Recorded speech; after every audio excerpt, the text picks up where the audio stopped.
सुप्रभात। मैं हूं जोगेंद्र राणा। आज की हमारी आध्यात्मिक चर्चा का विषय है समर्थ सदगुरु राणा साहब। समर्थ सदगुरु राणा साहब, गुरु साक्षात पर ब्रह्म। परम पूज्य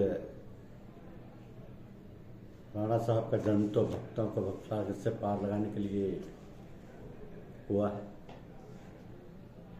वे तो जन्मजात संत पुरुष हैं। जिज्ञासुओं, भक्त और साधकों को परमात्मा का साक्षात्कार कराने के लिए ऐसी ही दिव्य विभूतियां कभी कभी इस धरा पर अवतरित होती हैं। भक्तों का मार्गदर्शन करने के लिए, उनके कष्टों को दूर करने के लिए ऐसे अवतारी पुरुषों का जन्म हुआ करता है। वे नर रूप में साक्षात हरि यानी परमात्मा ही हैं। कृपा सिंधु नर रूप हरि तथा गुरु साक्षात पर ब्रह्म। इस तरह विद्वानों ने गुरुदेव को पर ब्रह्म के रूप में अभिव्यक्त किया है। जिस तरह ईश्वर लेखन और वाणी का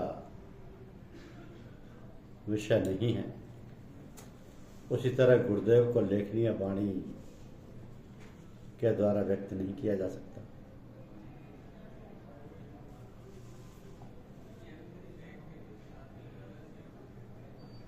सब धरती कागज करूं, लेखनी सब बन रहा है। सात समुद्र की मसी करूं, गुरुगुण लिखा न जाए। जैसे श्री हरि अनंत है, उनकी महिमा अनंत है, वैसे ही गुरु की महिमा भी अनंत है। सदगुरु की महिमा अनंत, अनंत किया उपकार, लोचन अनंत उगाड़िया, अनंत दिखा बनहार। सो ऐसे सदगुरु की प्राप्ति बड़े भाग्य से होती है। जब करोड़ों जन्मों के पुण्य उदित होते हैं, तब सदगुरु की प्राप्ति होती है और उनके मिलने से सारे संशय भ्रम दूर हो जाते हैं। सदगुरु मिले जाहि जिम, संशय भ्रम समुदाय। ऐसे उन दिव्य पुरुष का प्रथम दर्शन जब मिलता है, तभी भाग्य की रेखा निर्धारित हो जाती है।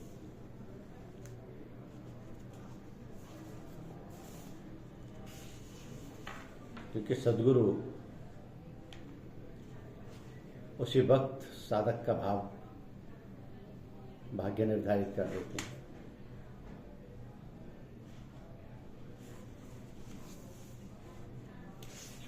राणा जी साहब के साथ जाना, घूमना फिरना, ये भी साधकों के लिए संभव है और साधक समय समय पर जाते रहें।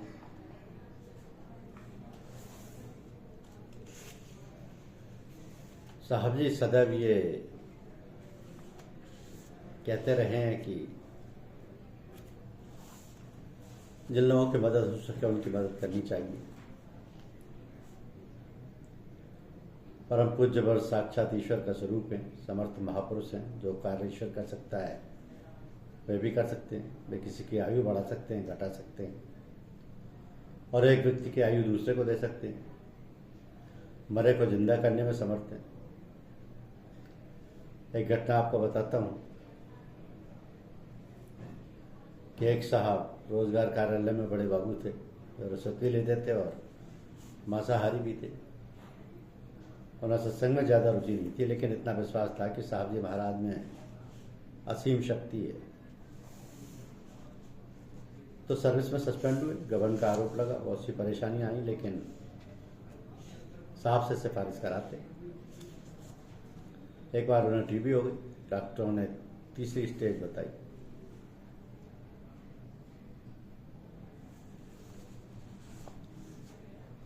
मेडिकल कॉलेज में भर्ती थे, वहां से वह चुपचाप बिस्तर छोड़कर भाग जाते।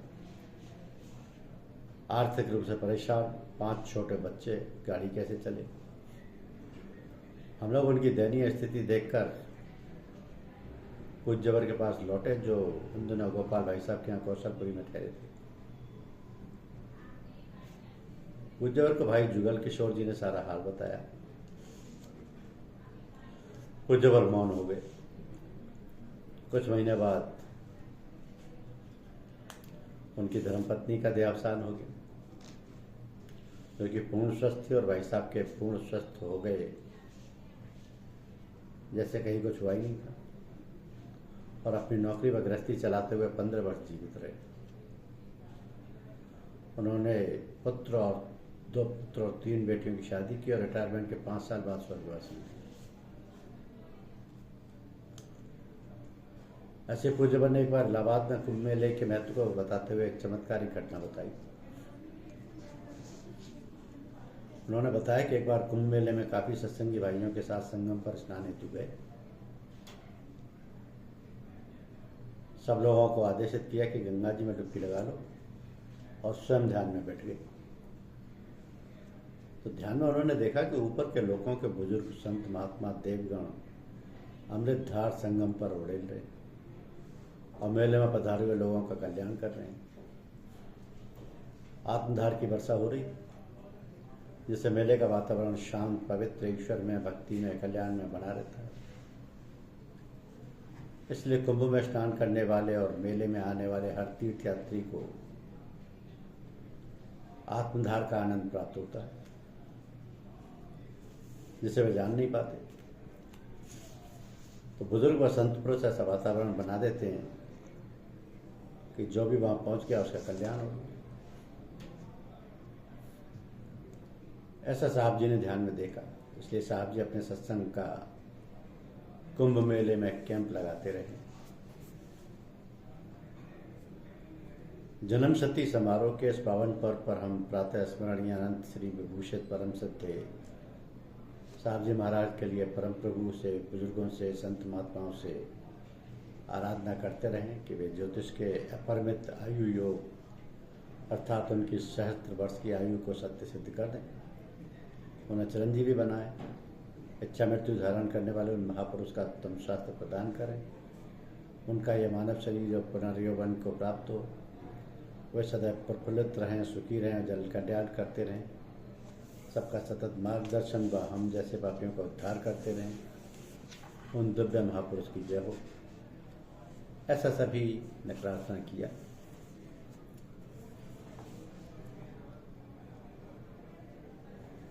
तो मनुष्य की रहन सहन और व्यवहार का प्रभाव तो लोगों पर बहुत असर करता है।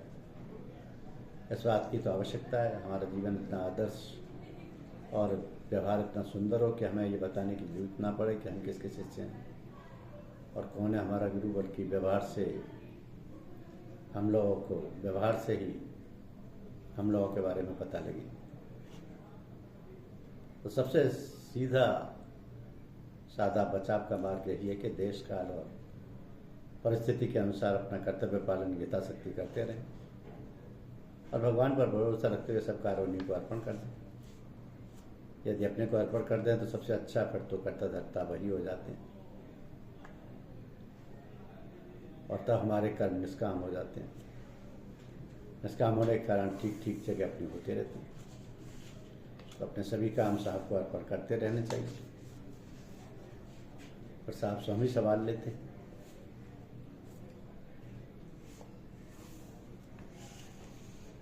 महर्षि पतंजलि ने अष्टांग योग का रास्ता बताया कि यम, नियम, आसन, प्राणायाम, प्रत्याहार, धारण, ध्यान व समाधि। यम वो 5 बातें हैं जो हमने नहीं होनी चाहिए, जिन्हें डोंट्स भी कह सकते हैं। नियम वो 5 बातें हैं जो हमें होनी चाहिए, जिन्हें हम कर सकते हैं। इसके साथ साथ अन्य दोष भी सभी में होते हैं। ये काम, क्रोध, मत, लोभ, मोह, मत, मत्सर व परनिंदा, परदोष दर्शन, मनोबल की कमी, सांसारिक इच्छाएं, विनम्रता या सहनशीलता की कमी इत्यादि हो जाती हैं। तो हम सभी को निरीक्षण करना चाहिए। निरीक्षण में पाते हैं कि ऐसी कोई बुराई या दोष है नहीं। इस सफाई का प्रयास स्वयं करना पड़ता है। कुछ ईश्वर या गुरुजनों से प्रार्थना करने से काम बनता है, गुरुजन अवश्य मदद करते हैं। इसलिए हमारे सत्संग में कहा जाता है कि गुरुजन धोबी व भंगी का काम करते हैं।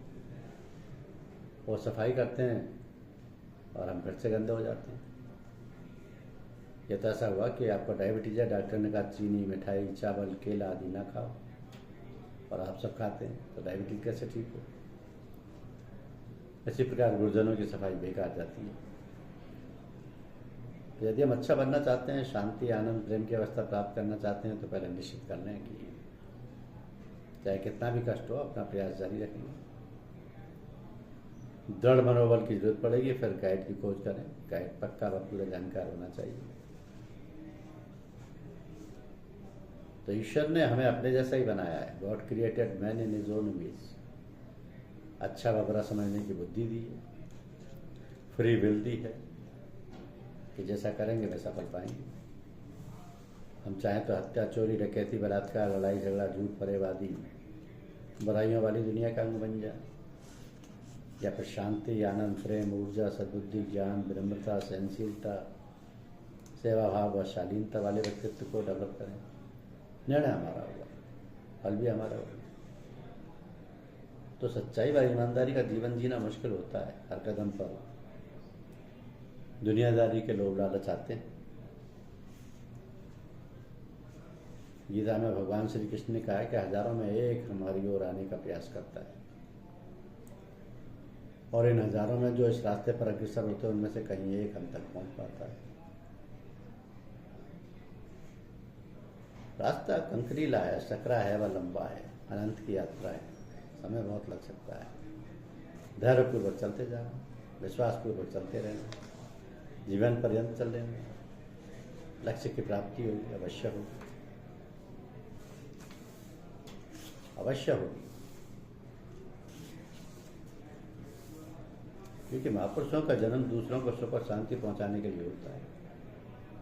वो दूसरों के कष्ट से तुरंत द्रवित हो जाते हैं और कष्टों से छुटकारा दिलाने का प्रयत्न करते हैं। वे लोगों को अध्यात्म में जीवन जीना सिखाते हैं, मोक्ष का मार्ग प्रशस्त करते हैं। स्वयं कष्ट भोग कर दूसरे को सुख पहुंचाने का कार्य केवल महापुरुष ही कर सकते हैं। तो परम तत्व के ज्ञानी पुरुष जीवन भर मानव धर्म का पाठ पढ़ाते हुए चरम लक्ष्य की ओर पहुंचाने का पूरा प्रयत्न करते हैं। ऐसे दिव्य महापुरुष प्रातः स्मरणीय परम पूज्य राणा जी साहब का जन्म 16 सितंबर सन 1908 ईस्वी यानी संवत 1865 की अश्विन माह की कृष्ण पक्ष की षष्ठी को कन्नौज जनपद के मजला गांव में हुआ था।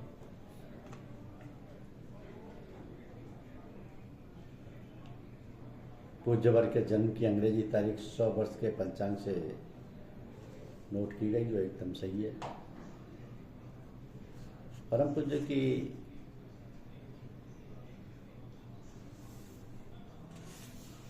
कुंडली में गज के श्री योग का फल एकदम सटीक बैठता है। बुद्धादित्य योग भी है। परम पूज्य की कुंडली में बाह्य भाव स्पष्ट है, तो इसका प्रभाव भी पूर्णतः प्रत्यक्ष है। उच्च कोटि का साधक और ईश्वर भक्त होने में तो कोई संदेह है ही नहीं। वे स्वयं ईश्वर रूप है। पूज्यवर की कुंडली में अपरिमित आयु योग है, जिसके अनुसार उनकी आयु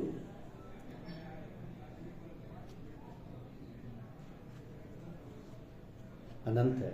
ऐसे जातक को इच्छा मृत्यु प्राप्त होती है।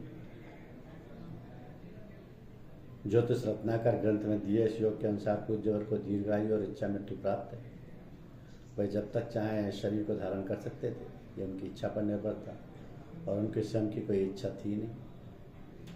वे तो हम दीनहीन जनों के लिए जी रहे थे, क्योंकि वो तो अपनी सारी इच्छाओं का परित्याग पहले से ही कर चुके थे। उनका जीवन तो हम सब सत्संगी जनों की प्रार्थना पर निर्भर था। तो हम सब इस सत्संगियों के पूज्यवर के उत्तम स्वास्थ्य और सहस्त्रायु की प्रार्थना करते रहते थे।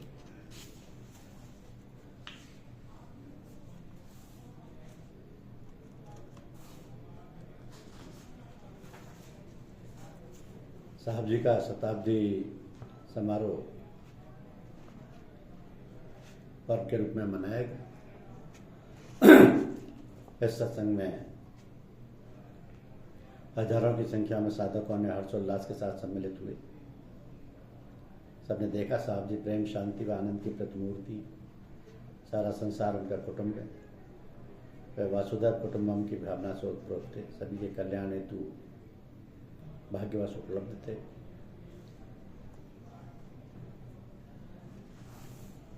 साहब जी ने सभी का जन कल्याण हेतु अभिनंदन किया, अभिवादन किया, जो भी साधक वहां पहुंचे।